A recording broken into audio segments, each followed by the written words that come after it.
Everyone to please come inside.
Distinguished guests, we are set to start today's proceeding of an inspiring journey of social entrepreneurs. To start the proceeding, may I invite Mr. Shyam S. Bhartia, Director of Jubilant Bhartia Foundation, Chairman and Founder of Jubilant Bhartia Group, for a welcome note.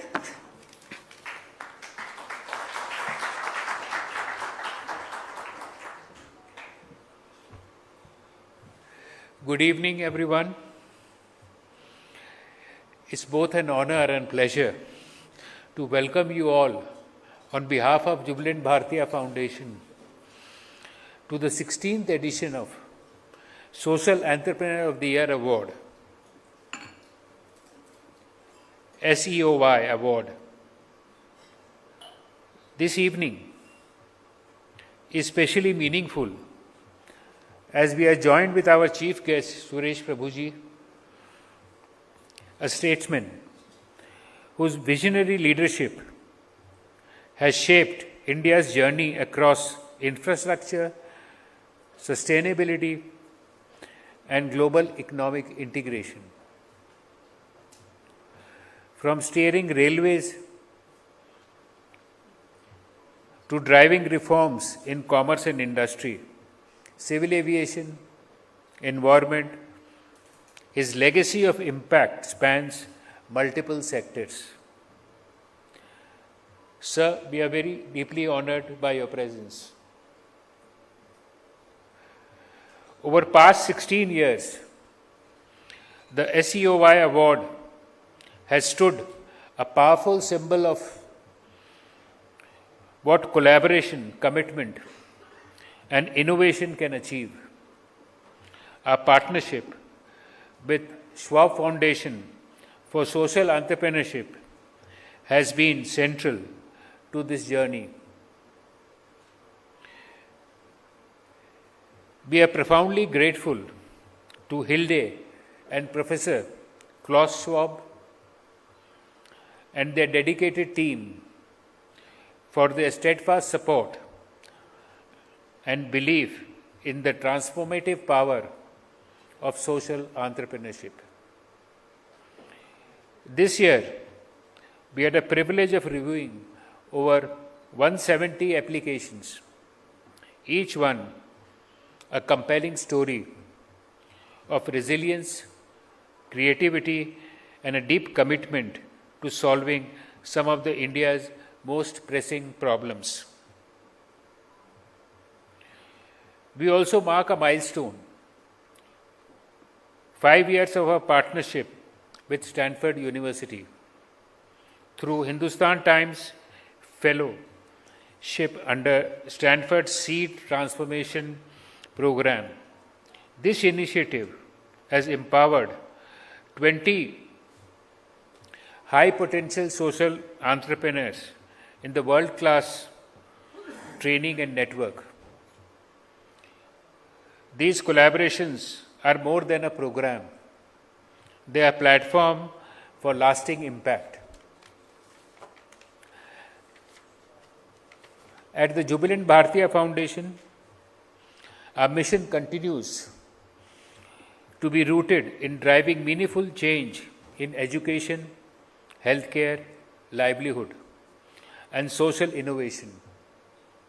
Today, our work touches lives of nearly 2 million people across 14 states and more than 800 villages.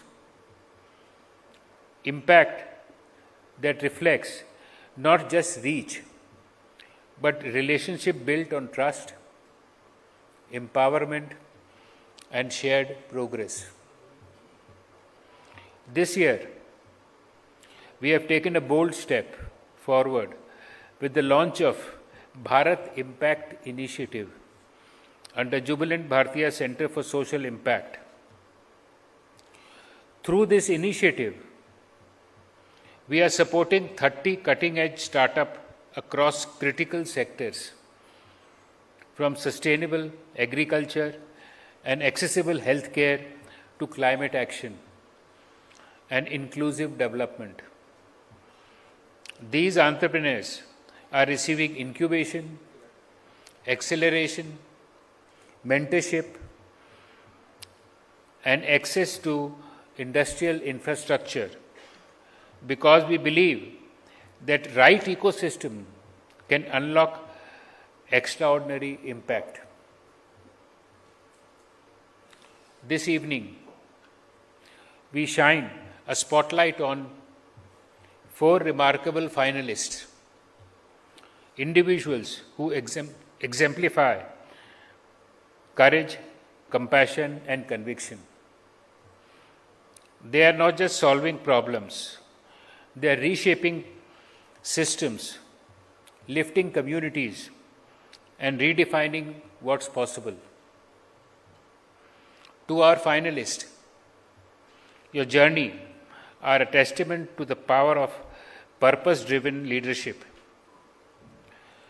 Your work reminds us that true transformation begins with a single step, taken with empathy, conviction, and unwavering belief in a better future.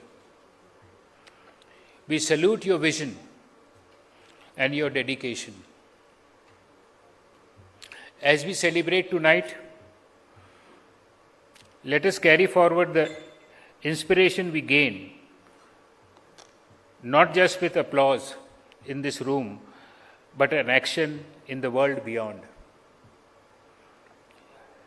Let us be reminded that the path to the inclusive, resilient, and prosperous India lies in nurturing ideas, supporting change makers, and believing in the power of social entrepreneurship. Thank you, and let's continue the journey together.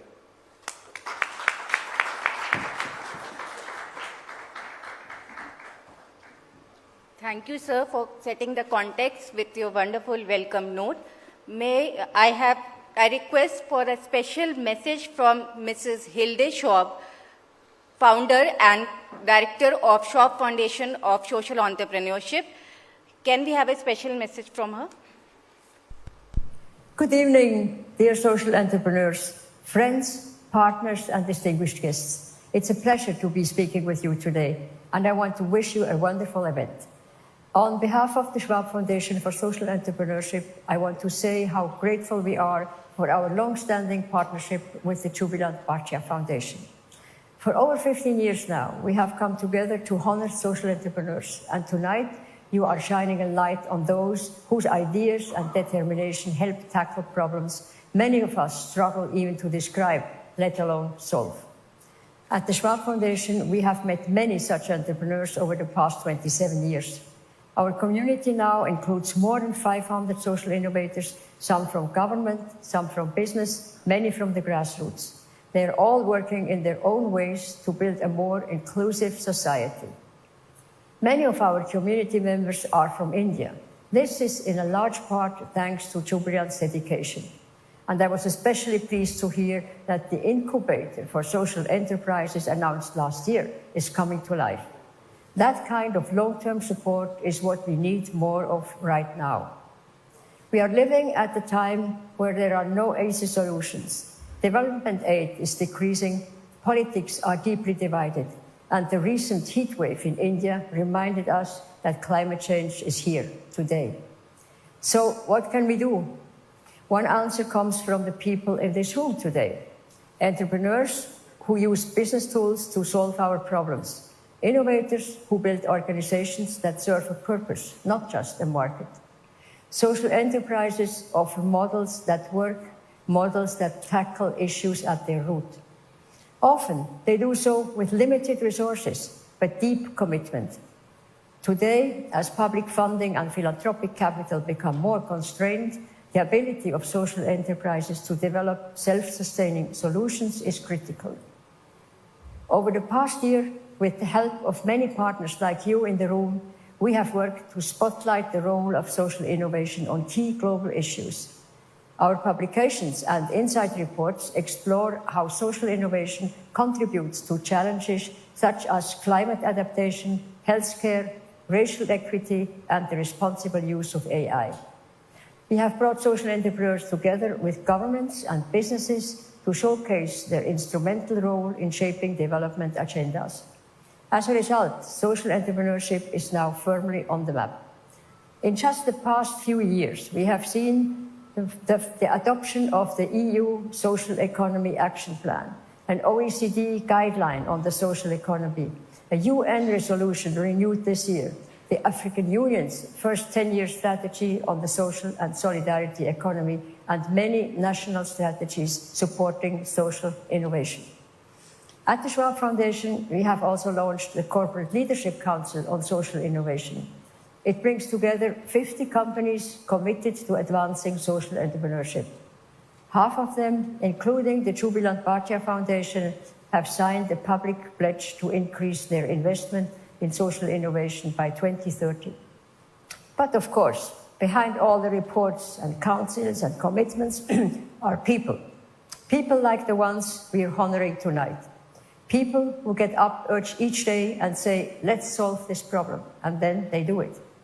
So while not everyone here will walk away with an award, I hope you all walk away reminded that your work matters and that it is seen. You may not always feel like you are making history, but you are making a difference. And in our experience, that's how history actually gets made. Thank you again to the Jubilant Bhartia Foundation for your partnership. Thank you to all the finalists for your inspiring work. And thank you to all of you for believing in what's possible, even when it is difficult. I wish you a wonderful celebration and continued courage on the path ahead. Thank you.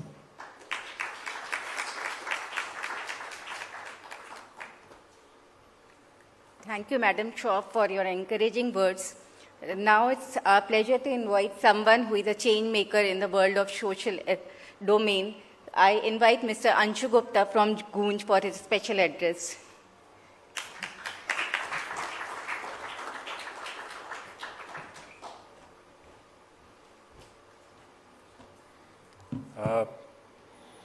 Thank you, and of course it's an honor. I mean, My journey with the foundation started in 2012, and people often ask us, what is this all about fellowship? And I tell people that till the fellowship happens in your life, you think you are the only mad. And then the fellowships offer you a platter of mad people. And then you understand कि ये तो पूरी पागलों की जमात है. The people who really trust on certain ideas, the people who want to make change in their own way, in a different way, the people who are listener kind of thing. So I was just, thinking that I'll just touch upon certain things because many times you don't understand that it's a very lonely journey. Right? It's a lonely journey in the field where you are surrounded by people. You're surrounded by people in the cities, you're surrounded by people in the villages, wherever you work. But it's still a lonely journey. This is also one of the rare work, like if you see many other professions, you try to look for a happy customer, happy person who can buy your services, who can buy your products. And then you come to this field of social development and you try to look for people in grief. Right? And often that grief is not enough. You try to go further, deeper, and try to see that who is further in grief. And it's very complicated. It's very complicated to handle grief of people day in, day out. Right? Many people do not understand that because once you become a part of these conversations, these big events, it looks very rosy. Right? But the fact also remains that when you handle grief of people, the fellowships actually gives you a lot of strength. It makes sure that you are actually not a lonely person. It makes sure to see the impact of your own work, but also feel very happy with the impact of hundreds of other fellow travelers. I mean, if I talk about myself, in the initial phase, I actually used to tell people that a lot of, this fellowship came, they told me I am an entrepreneur.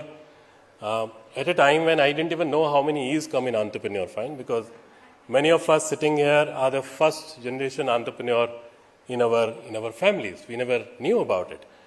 But then they recognized us, then we met other people in this entire journey, and that's what made it very, very beautiful people.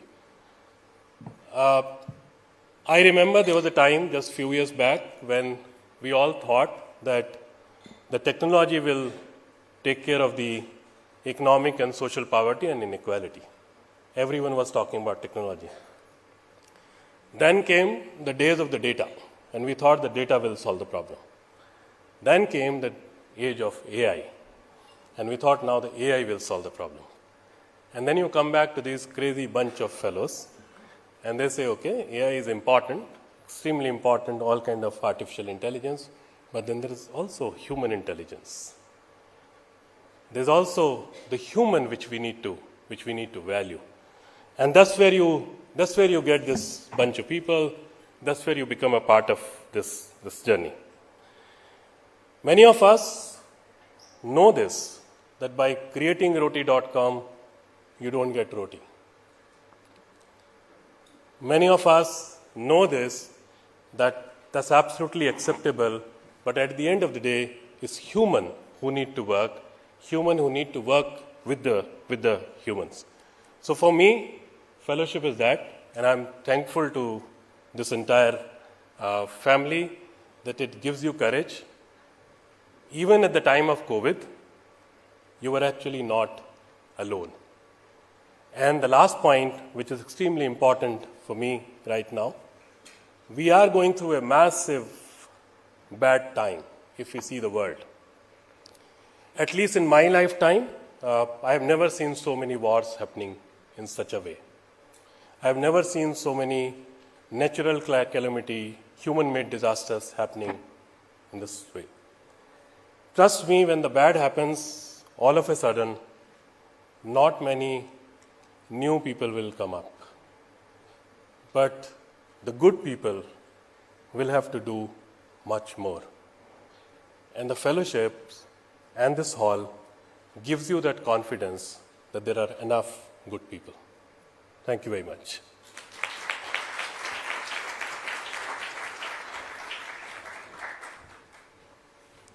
Thank you, Anshu sir, for such a heartfelt message.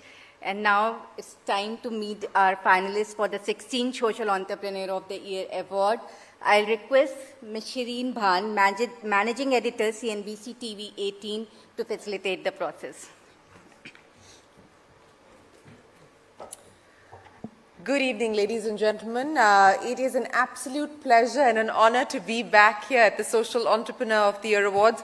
You know, just to respond to what Anshu said, it's a particularly special moment to be here in the company of, as he said, good but also very mad people, because to do what they do and to have the perseverance, the patience, the courage and the audacity to do what they do, they have to have that unreasonableness. They have to have a little bit of that mad in them. So it's great to be here this evening. Thank you very much to the Honorable Minister, former Minister, Mr. Suresh Prabhu, for being here with us. It's a pleasure to have you join us here this evening. You know, at CNBC TV 18, we've been doing this now with the Bhartiya Foundation for the last 16 years, and we've been telling these stories of change for the last 20 plus years. So we're particularly proud that we continue to do that, and that is our way of trying to give back to society. Ladies and gentlemen, there are stories that make headlines, and then there are stories that make history. They don't only unfold in our boardrooms, they also unfold in narrow lanes, in classrooms, in homes, where silence was the norm until someone walked in and said that you matter. Tonight is about celebrating those stories and the rare individuals who've made those stories possible. They are not just entrepreneurs, we know how many E's there are in entrepreneurs now. They are architects of trust building where systems have broken down. They didn't wait for change to happen, they stepped in to make change happen. From stepping in to give children who were forced into the workforce their childhood back, to interventions that make our roads safer, to women stitching together miracles quietly and with dignity. And because of the entrepreneurs that we celebrate here today, more children are back in school, more women own the means of production, and more villages are seen, served, and are self-reliant today. But this, ladies and gentlemen, as you've heard, is not easy work, but it is urgent, and it is transformative, and it is real. I think that is the critical aspect. As I pointed out at CNBC TV 18, we take great pride in telling these stories, stories that often go unseen, yet define who we are as a nation. For over 2 decades, we've chronicled India's development not just through the lens of the stock markets, but through the lives that have been changed by entrepreneurs that we celebrate here today. We're deeply grateful to the Schwab Foundation and the Jubilant Bhartiya Foundation for partnering with us to celebrate this brand of leadership, one that blends growth with compassion and strategy with equity and fairness. Because for us, business news has never been just about profits and losses. It's been about the balance sheet of the nation and the people powering its most resilient assets. And tonight, through the Social Entrepreneur of the Year Awards, we shine a light on the rare individuals who've turned grassroots action into national impact. Our first nominee this evening, ladies and gentlemen, Hand in Hand India. In the dusty lanes of Kanchipuram in Tamil Nadu, children once labored in brick kilns instead of glass rooms. When Dr. Kalpana Sankar stepped in, she knew rescue wasn't enough. You had to change the economy around the child, starting with the mother. Hand in Hand India built a 5-pillar model of poverty eradication, combining education, skilling, finance, health, and environment into a single scalable solution. Today, they've mobilized over 1 million women, built 50,000 self-help groups, and helped create 11 million jobs across 18 Indian states and 5 countries. This is not charity, ladies and gentlemen. It is a movement to turn survival into security and women into decision makers. Here's the story.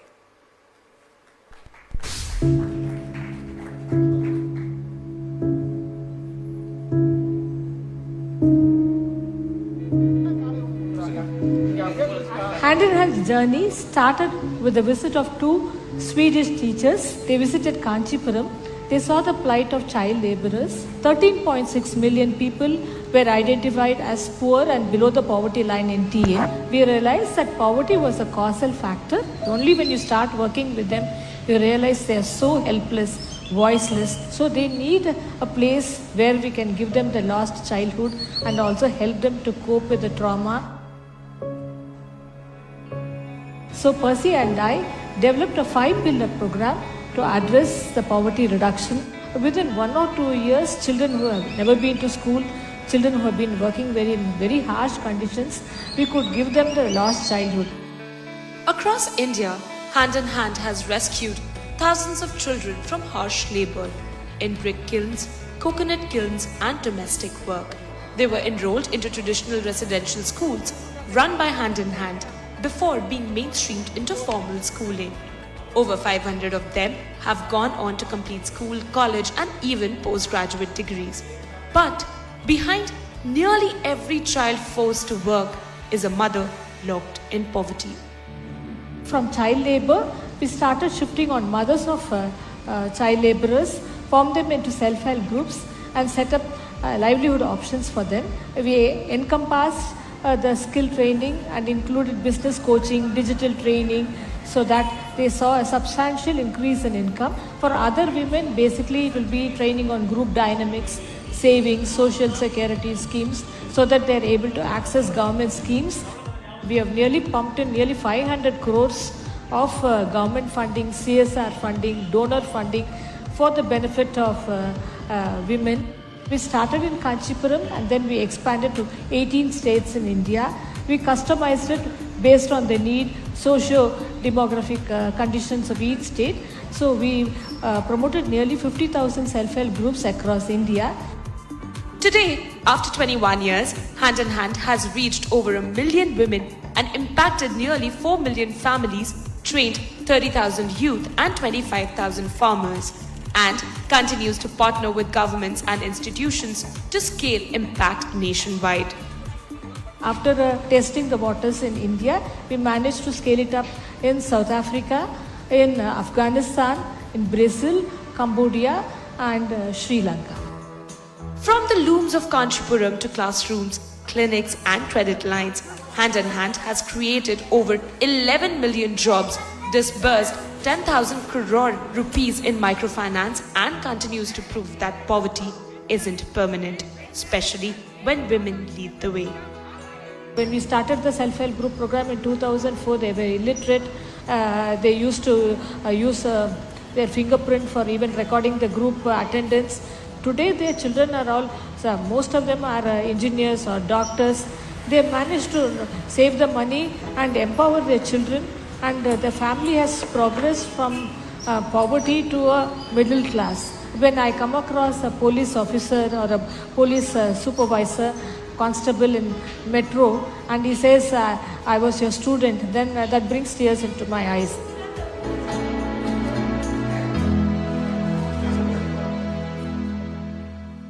Ladies and gentlemen,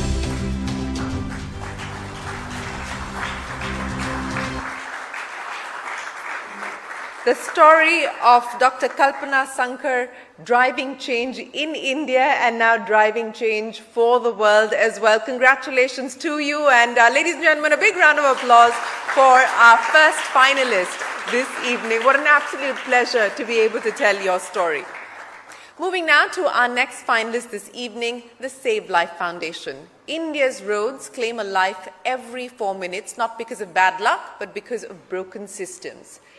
After losing a young cousin in a preventable crash, Piyush Tiwari made it his mission to change what happens in the first critical moments after an accident.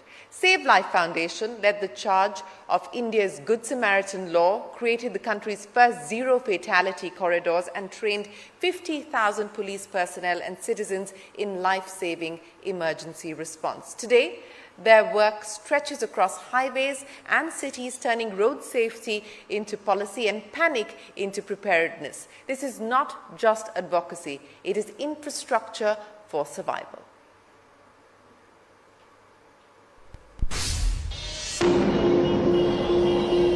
Road crashes globally kill 1.3 million people each year.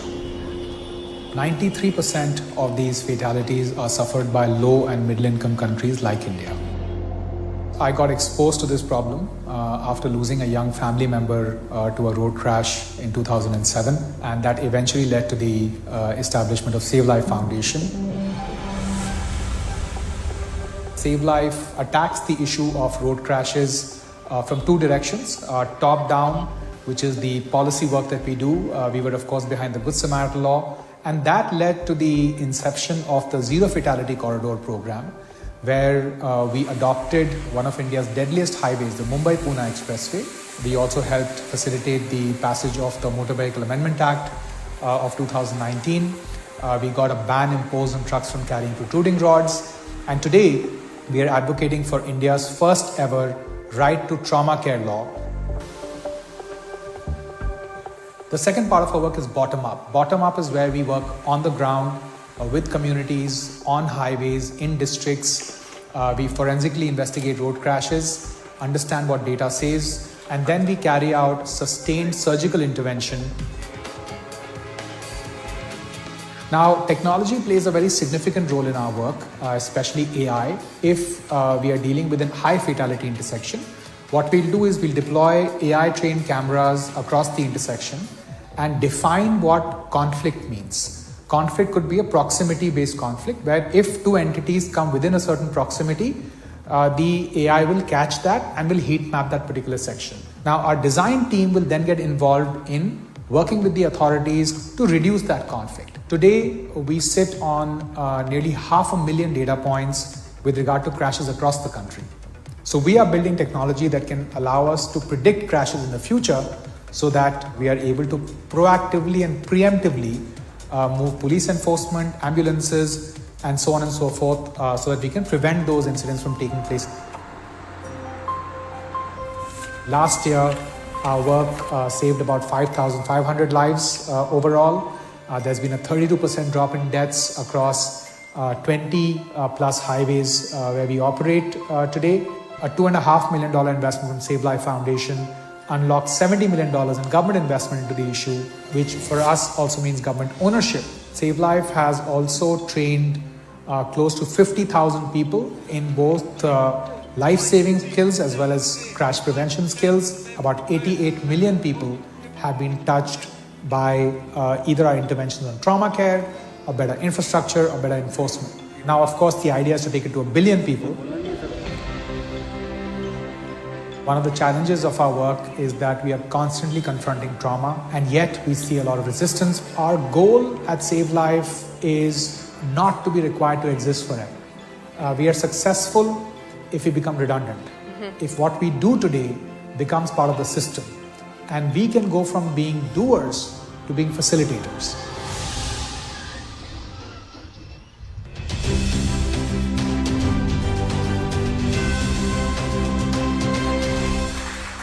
Ladies and gentlemen, a big round of applause to Piyush Tiwari and Save Life Foundation. Thank you for doing what you do, and we wish you the very best of luck with the ambitious targets that you've set for yourself. It's time now to introduce you to our next finalist this evening, the Saura Mandala Foundation. In India's most remote tribal regions, systems don't fail loudly, they just fade away, and you will find the road, but not the health worker. You'll find the scheme, but not the form. Founded by Nagar Karthik MP, taking an unconventional path, working inside government systems to fix last-mile delivery from within. Their programs, from solar clinics and youth skill hubs to indigenous storybooks and entrepreneurship fellowships, have been absorbed into public governance in Meghalaya. With just 3.5 crore rupees in philanthropic capital, they've enabled over 200 crores in public investment to reach people that it was truly meant for. This isn't parallel delivery, this is quiet, embedded transformation, invisible in method, but undeniable in its outcome.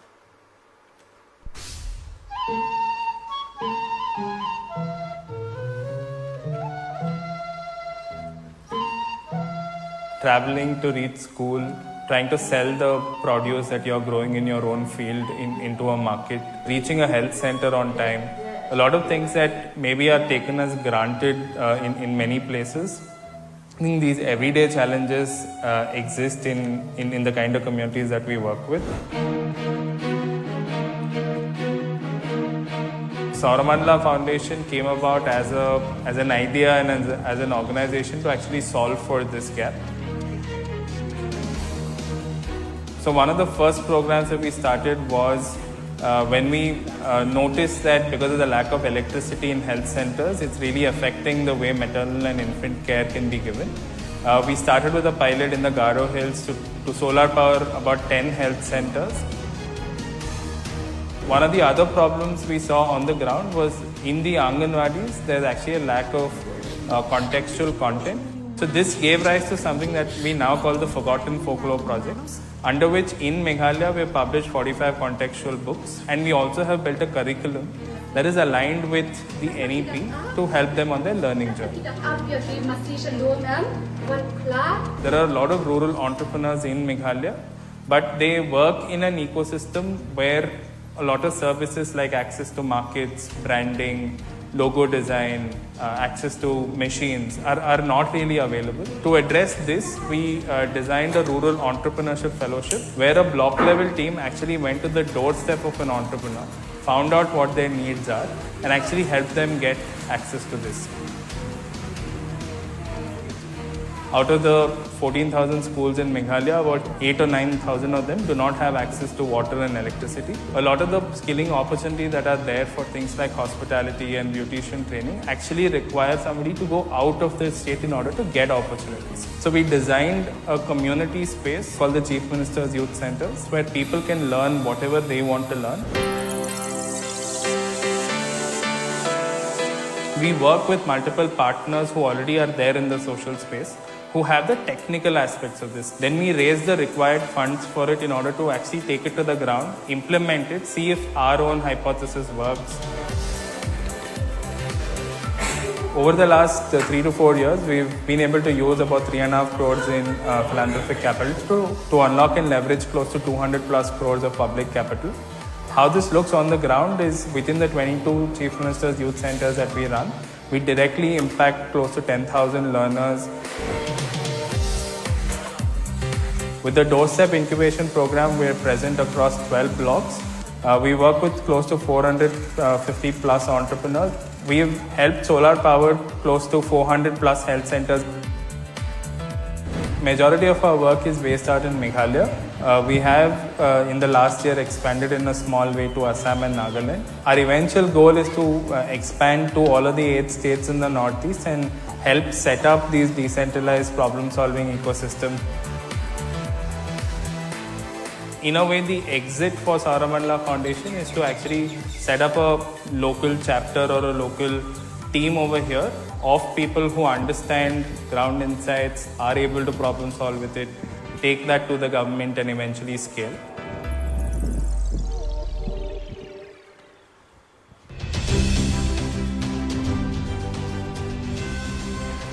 Ladies and gentlemen, please give a big round of applause to Nagar Karthik MP, and we wish you the very best of luck as you take your efforts across the Northeast and hopefully pan-India as well. Thank you very much for joining us here this evening. And our finalist at the very end, Rangasutra. They say India's craft sector is timeless, but what's rarely said is that its artisans often live without time, waiting for orders, for fair pay, for visibility. Rangasutra, founded by Sumita Ghosh, turned that waiting into ownership. Today, over 2,300 rural artisans, most of them women, are shareholders in the company that they help run. Through a hub-and-spoke model across 100-plus villages, Rangasutra supplies handicraft goods to global brands like Fab India and IKEA, while also building direct-to-consumer channels. But their greatest product is not textile, it is equity, ladies and gentlemen. This is what an enterprise looks like when value chains begin and end with the hands that create them. Here's the story of Rangasutra.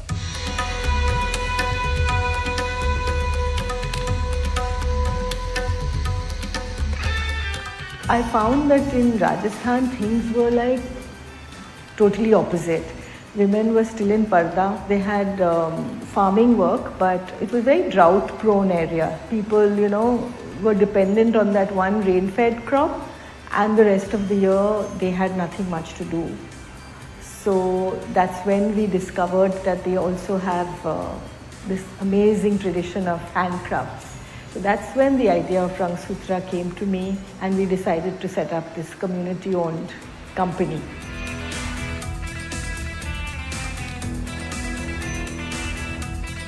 What we did was we went back to the artisans and convinced them to put in 1,000 rupees each.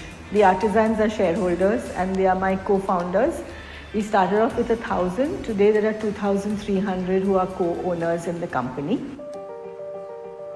There was this one artisan who had framed up her share certificate. So I asked her, she says, you know, this house that we live in, it's in my husband's name. The land that we cultivate is in my father-in-law's name. This is the only thing which has my name in it. With this work over the years, you know, it's given women a lot of confidence to have a say in decision making. Like for example, all the women we work with ensure that their children, especially their girl children, go to school. We have a hub and spoke model. So Bikaner is where our hub is, and that's where most of our people are.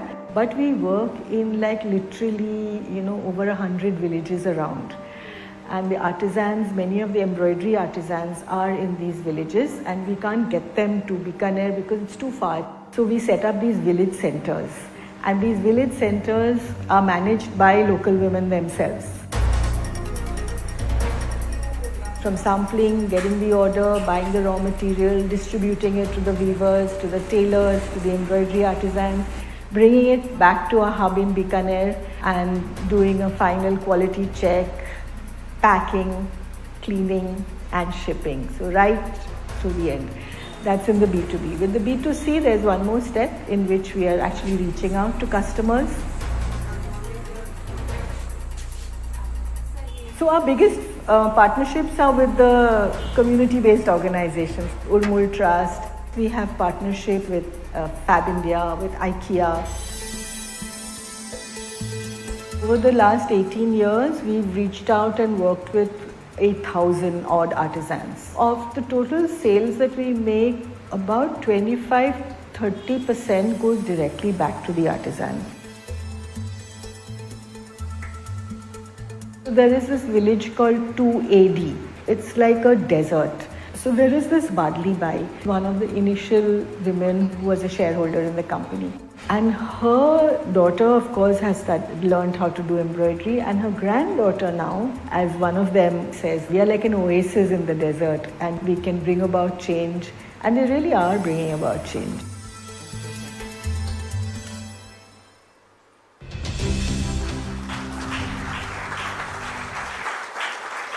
Ladies and gentlemen, Sumita Ghosh and Rang Sutra, thank you very much for doing what you do. And with that, the four finalists this evening who have rewritten what entrepreneurship can mean and who it can truly serve. They don't just chase unicorn status, they build something sharper and rarer.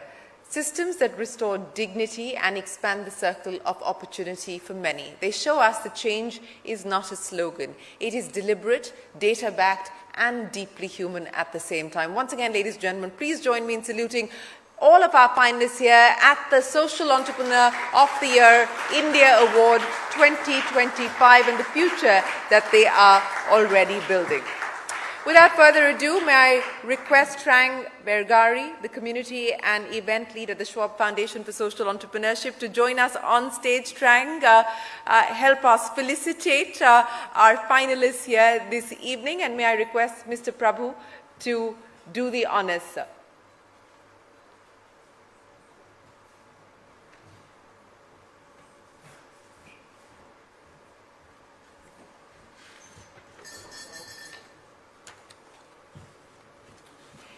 Could we please request Dr. Kalpana to join us up on stage. Dr. Kalpana Sankar, ladies and gentlemen, a big round of applause.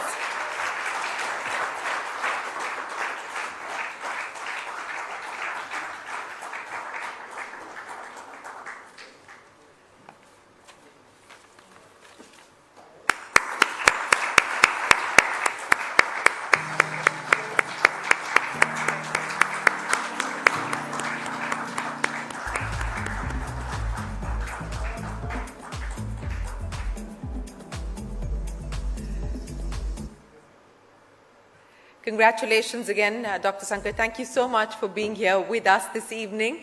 We will move now to honoring our next finalist here this evening. May I request Piyush Tiwari of Save Life Foundation to join us on stage.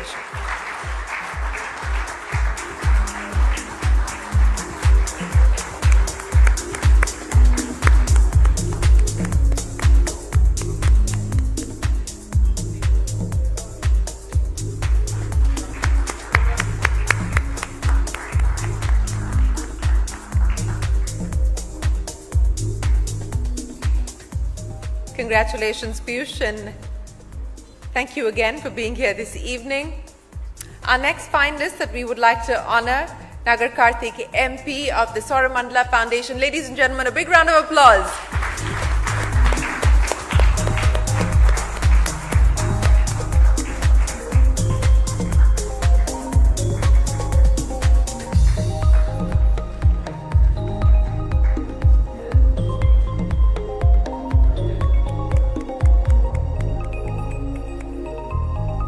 Congratulations to you and your team. And our last finalist this evening, Sumita Ghosh of Rangasutra. Ladies and gentlemen, a big round of applause for Rangasutra and their wonderful team.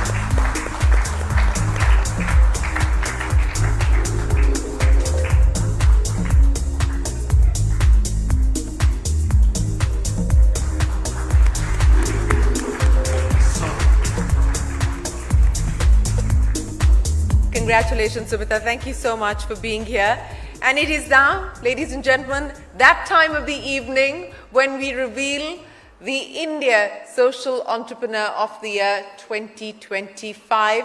Trang, would you like to do the honors, please?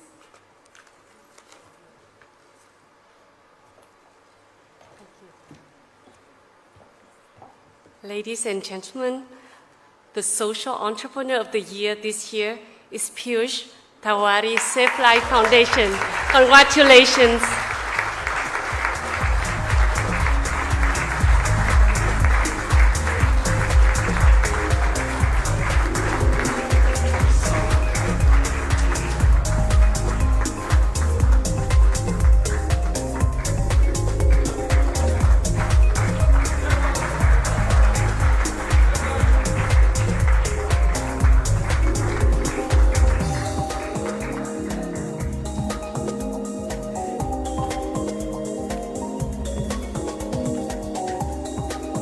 Now that the photographers have had their fill, Piyush, may I request you to say a few words, please?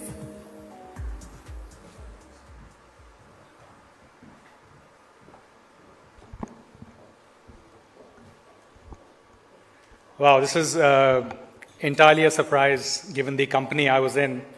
But thank you so much to Jubilant Bharatiya Foundation, to the Schwab Foundation for this absolutely incredible and rather unexpected honor. Road crashes are one of the most pressing yet ignored public health issues of our time. Our country has lost 1.5 million people on our roads since 2015 alone. 6 million have been left seriously injured or disabled for life. Roads are meant to demonstrate progress and hope, and not to take away lives, and not to leave families completely devastated. I think we all know what losing a loved one feels like. Now imagine millions of families going through that each year. Our goal at Save Life Foundation is not just to use AI or to do engineering or to, create awareness.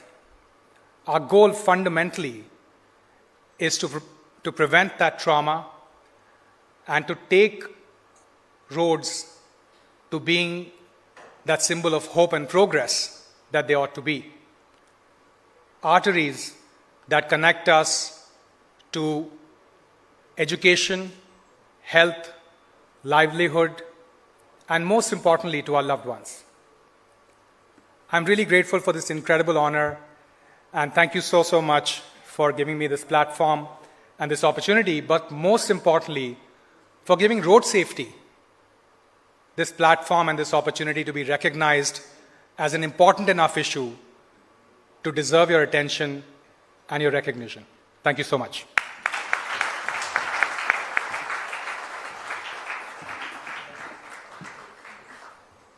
Thank you again, Piyush, and congratulations once again to you and your team. And ladies and gentlemen, without further ado, may I invite Mr. Prabhu to please address the wonderful gathering that we have here this evening and share your thoughts on what you take away from the many stories that you've heard today.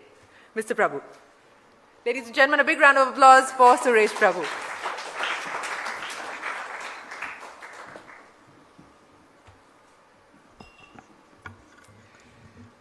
Good evening, friends. Delhi is a national capital. So every day or the other, many important events take place. Normally, this is the place where we call people from industry, from economic fields, felicitate them, honor them, and bestow upon them a very important felicitation that one could offer. But rarely we can see such a glamorous program in which the social entrepreneurs are recognized, rewarded, as well as awarded with such a very prestigious award. This is not the first time this program is taking place. It's the 16th year of Social Entrepreneurship Award. And 16 years, many people have participated. Like this time, there were 4 finalists. So there have been finalists in all these rounds, and obviously only one can be the winner. Doesn't mean others are losers. They're as much as winners as the one who got the award. And all of them, in the last 16 years, have come to this stage because they have done something amazing in their respective fields, in some faraway village or in a very rusty city. But what they have done is something that not many people do, as Shireen was saying. It's a very exceptional leadership. That's what they displayed, and that's why they are rightly honored. So let me congratulate Jubilant Bharatiya Foundation, Mr. Shyam Bhartiya, Mr. Hari Bhartiya, their team members, for doing this for such a long time. With a passion, with a mission, with understanding that business can take a society as far as it could, but not beyond. Ultimate objective of society and the individual who form the society is to bring in happiness in the lives of people. So business does that, economic development achieves that, but only to an extent. There is certain pain in the lives of people that cannot be felt unless you are very close to the society and the person who are suffering this pain. You would recall that maybe 20,000 years ago, even 5,000 years ago, the societies were living in a very small batch. There are not more than 1,000 people who could become part of an immediate community. So if anybody is suffering, we can always feel the pain. They'll rush to the rescue of that person. My friend who comes from Meghalaya, he can narrate stories of how even today, the tribal societies, how they are governed. The tribal head will really feel the pain and will go out and try to help them. But now we have such a large population. So therefore the pain cannot be felt unless there is somebody who is willing to go out, has the empathy, has the capability, has a heart to go and feel that pain.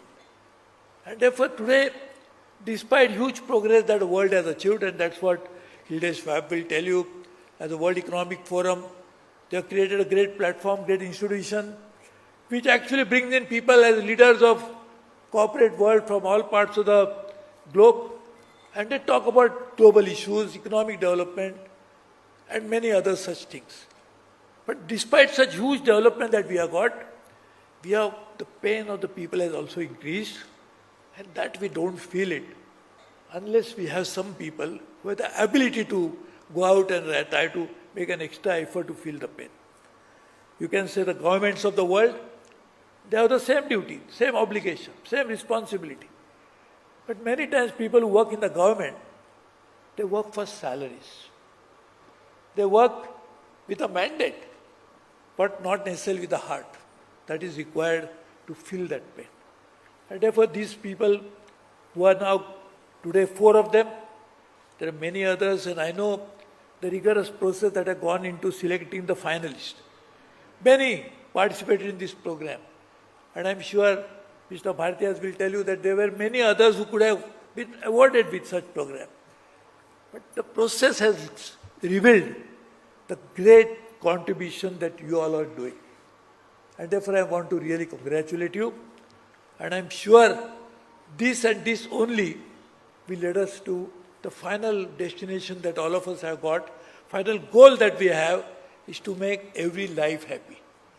We can make societies happy, we can make countries prosperous, but to make individual life happy, we really need intervention of the kind that only social institutions, social enterprises can really do it.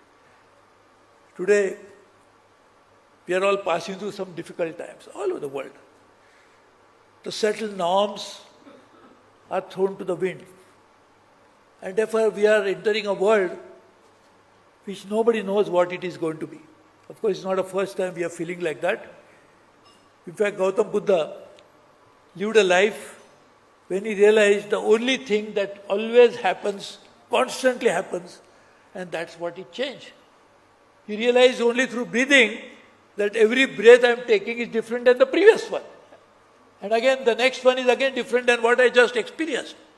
So he came out with the science of Vipassana, which our in India, or for that matter in the world, Mr. Goenkaji popularized. But he realized that change is the real thing which keeps happening. Now the changes of different types. Hilde Schwab spoke about climate change. Here you are talking about social change. But change is something which is always all around us.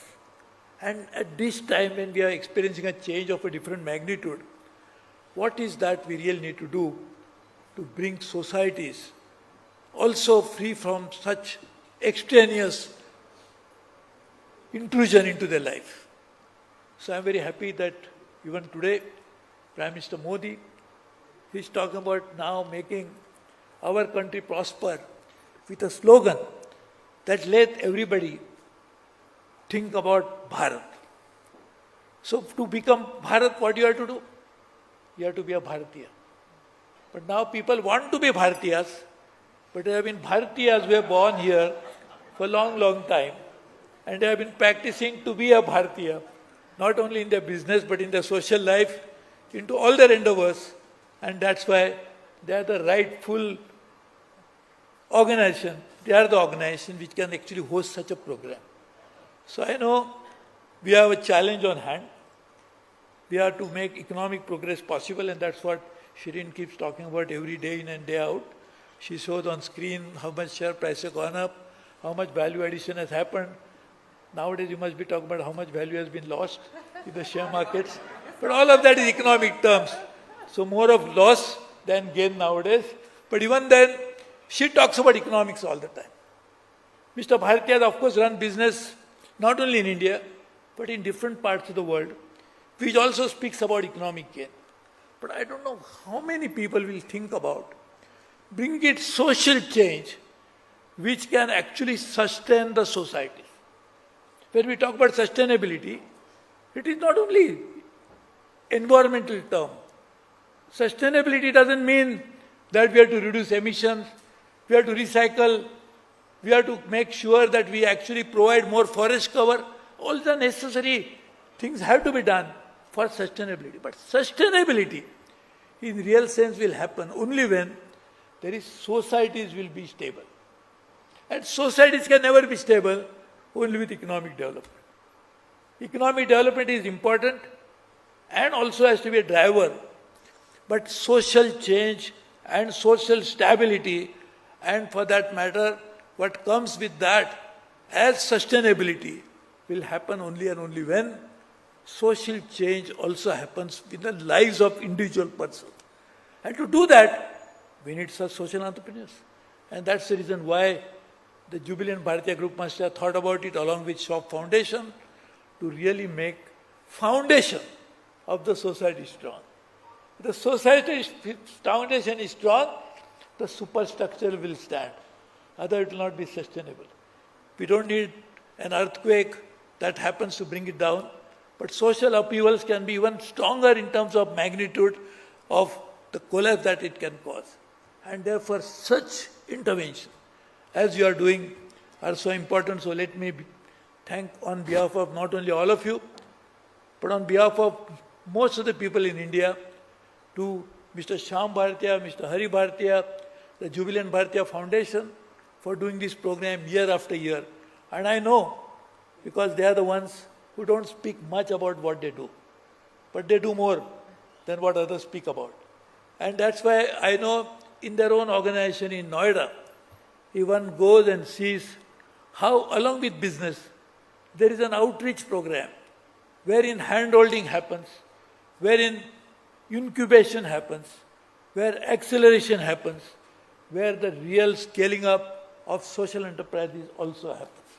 And that's why I am very sure that today's program will be another accelerator in terms of motivating people to do more to enrich the lives of those who are really, unfortunately, not yet still part of this happiness value chain.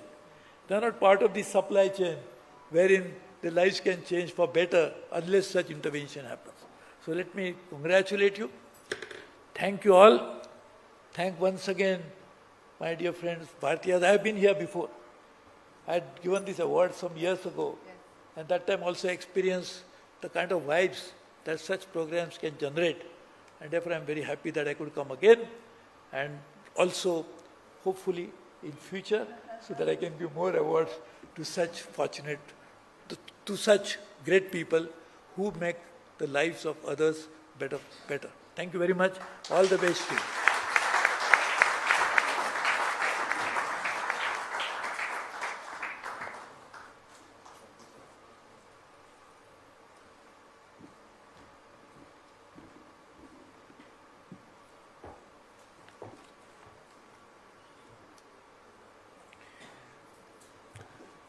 Sureshji, Shireen, Trang, Shyam, Anshu, our jury members, friends, and all the social entrepreneurs. Thank you so much for coming and supporting this initiative. You know, I have tried never to miss this program for last 16 years. I think I have attended, like you, almost all the programs, and this is for really a selfish reason. As Sureshji said, you know, as businessmen, we are worried about quarterly profit. As Shireen knows, you know, if your next quarter's profit comes down, you will hear from Shireen, and the stock price will go down. So we are constantly worried about this, and we have become a kind of a robot, because investors drive what we have to do.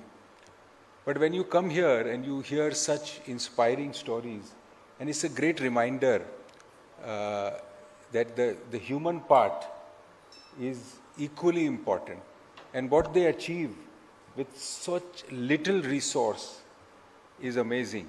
So thank you all of you for continuously inspiring all of us. Firstly, my congratulations to all the 4 finalists, Kalpana ji, Piyush, Naga Kartika and Shumita. I'm sure the judges had a tough time deciding who's the winner.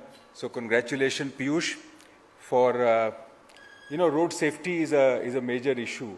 And I must tell you, in our company, we discuss about, in India, we don't wear seat belts in the back seat. And as you know, many accidents happen, and if you are not wearing as a passenger a back seat. So now, in the last 2 years at least, I've started wearing, I must confess, that in India nobody used to wear it, so I also, but if you go abroad, it's habitual for people to wear a seat belt. They just their hand reaches and they wear a seat belt. So I have to call Piyush then at home sometime, Kavita is sitting here, I'm always convincing her, and so now she is also starting to wear a seat belt. So I think this is also equally important, personal safety, while accidents have to be avoided, but we all must get into this habit of wearing a seat belt, because I don't know the record, but Piyush can tell us that if you wear a seat belt, your chances of survival is much, much higher. So congratulations, Piyush, for this amazing work that you are doing. And Shireen, thank you for really supporting this initiative and taking these stories on your channel. And I'm sure, thanks to that, so many more people are getting inspired and want to be social entrepreneurs. And if you do decide, if some of them do decide, we have now an incubation center and where we can help. And so thank you, Shireen, for all the support that we have received from you. And I know that you have not missed a program for the last, 20 years? Yes. 20 years. So, and to try and take our message to Hilde, that for the support and all the, taking all the winners to Davos, where they could meet globally some of the best entrepreneurs in the world. And Trang, thank you for coming all the way to support this program. But this program is, I will not be doing a fair thing unless I first thank Vivek. Where is Vivek?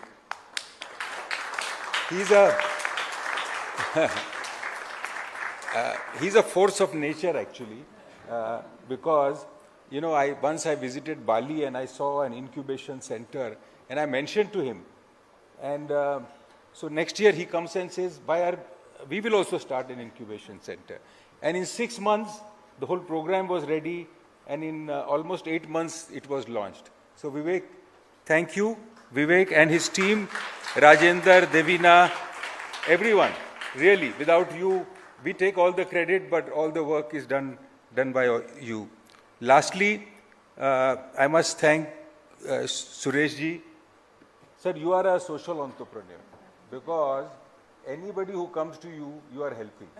I don't think you have done hours worth of work for yourself. And I have known you for now 25 years, almost 20 years.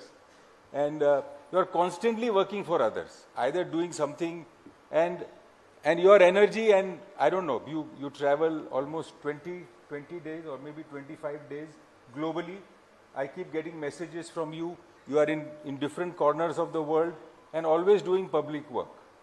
So I think one day we will give you an award also for doing this work. So thank you, ladies and gentlemen. I know we all got delayed by traffic today, and thank you for making this trek, and good evening.